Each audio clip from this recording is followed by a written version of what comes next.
Well, hello there, Retro PC Durham. Chris here. We got another machine. Actually a really nice build. I like it when I get the chance to make machines like this that are all the parts are in really good condition. So at no point do I feel like I'm kind of scrounging at the bottom of the barrel to put stuff together. Anyways, so we have this machine. It's got an Asus sticker on the front. I'm assuming that just means that the motherboard that was originally in this was Asus based, because this is not like I don't believe an Asus tower or anything. But early 2010s tower design, lots of these like easy to install and remove clips and stuff for drives on the front, and then the door that closes, the big clicky power button, a lock, USB ports, and an eSATA port on the front. We flip it to the back. Pardon my rumble. Power supply. We've got our older motherboard, you can tell, because we still have PS2 ports, but don't worry, it's okay, it still works. And then our GPU. And then let me go ahead and pop this open. Actually, we'll just do this while we're standing here, and I can show off our guts inside the machine. Let me just do a quick re-angle of the light here to give it a little bit better view. Yeah, that works. Okay, so inside the machine, again, more of this coolness, right? So you've got these, these little slide-out trays, right? So you can install some hard drives, and then they just slide in and out. I actually installed my 2.5-inch drive for the OS and everything in here in one of these slots. Got a couple zip ties in there to help things out. So motherboard, we've got I don't remember what brand this is. Oh, it's an ECS, Elite Group. This is a 945 GCT-M, 945 GCT-M, LGA 775. We've got some OCZ DDR2 memory in here with massive heat sinks on it that are probably really unnecessary, and there's no overclocking or anything going on these machines. And then we've got an awesome, if I remember correctly, this is a 8800? Yeah, an 8800 GTS, which I know, from a retro gaming perspective, that's a great card for like an older Windows XP or Windows 7 based build. But that's not what I'm doing on the channel here. I know, I'm sorry. This is for someone who's going to be, using this and still needs a main every daily driver PC. So I think it's a better life for it to be living with that type of use case. Anyways, so that's our inside look. System's in great condition. All the parts are in great condition. Everything's clean and tidy. I'm going to get this booted up on the bench monitor, and we will take a look at how she runs and a little bit more about our hardware specs. All lined up. Time to hit the power button.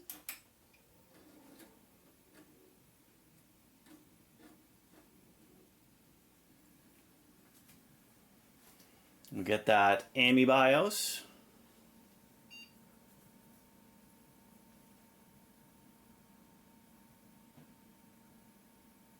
And now our Windows boot shall begin.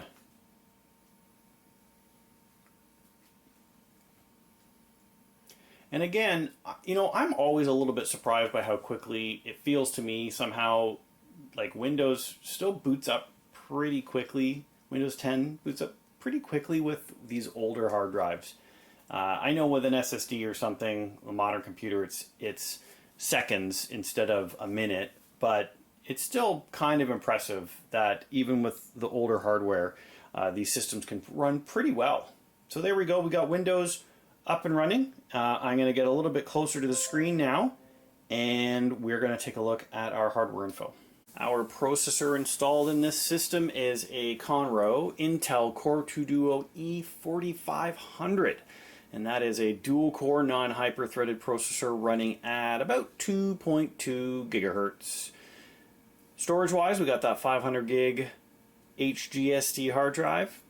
Graphics, again, as I mentioned, we've got that GeForce 8800 GTS. It's got 320 megabytes and is a great video card. Great support, very stable, will run very well on this machine. And then memory, we've got a pair of 2 gig OCZ DDR2 memory DIMMs. And that is our basically our system spec. So system's ready to go. Let's get our Crab Rave test up and running and finish up. Crab Rave at 720p full screen.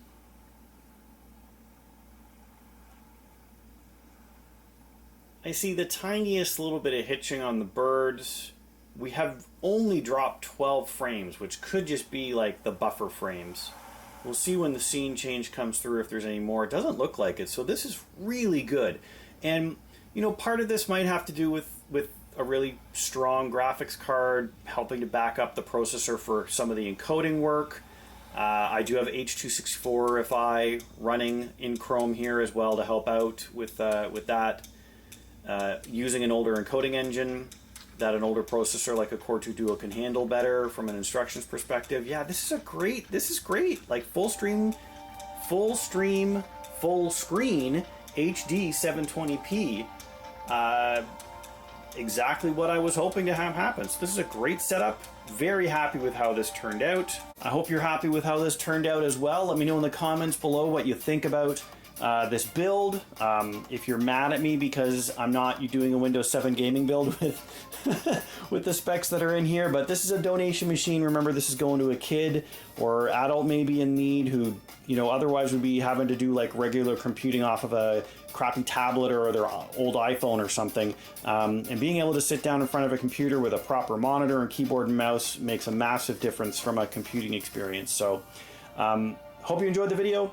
Hope you are liking the mission that I kind of work on with this channel. It's not always these machines. Sometimes I do like actual retro computers, but the other side of the retro is taking old stuff and using it for something modern.